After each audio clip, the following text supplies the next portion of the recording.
ජීවිතේ ඉස්සරහට යන්න තීරණය කරන එක මනුස්සයෙක්ට ගන්න පුළුවන් අමාරුම වගේම ශක්තිමත් තීරණයක්. බලාපොරොත්තු නැතුව ජීවිතේ ගලාගෙන යන එක ලස්සනයි. පුළුවන් තරම් ශක්තිමත් වෙන්න. ඔව්, ඔයාට පුළුවන්. සමහර හිස්තැන් ඔයේ තිබුණාවේ.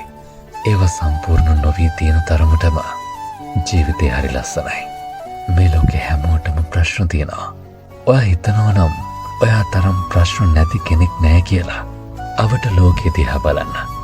මිනිස්සුන්ගේ ජීවිත දිහා ටිකක් බලන් ඉන්න. ඔයාට තේරෙයි මිනිස්සු ජීවත් වෙන්න සතුට හොයන්න වෙන මහන්සිය.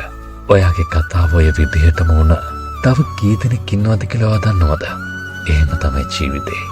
අපි දරාගමු. ඔයාගේ ජීවිතය අයිතිය වෙන අයට පවරන්න එපා. බාහිර දේවල් නිසා දුක් වෙන්නත් එපා. ජීවිතේ හැමදාම අපි දුක් වෙන හේතු කොට මැද්දේ සතුට වෙන්න එක හේතුවක් හොයාගමු. ඒක ඔයාගේ දවස සතුටින් ගෙවා ගන්න උදව් කරනවමයි.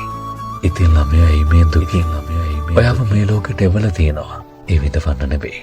සතුටින් ජීවත් වෙන ගමන් අනිත් අයටත් සතුට සැනසීම බෝ කරන්න. කොහෙන්න?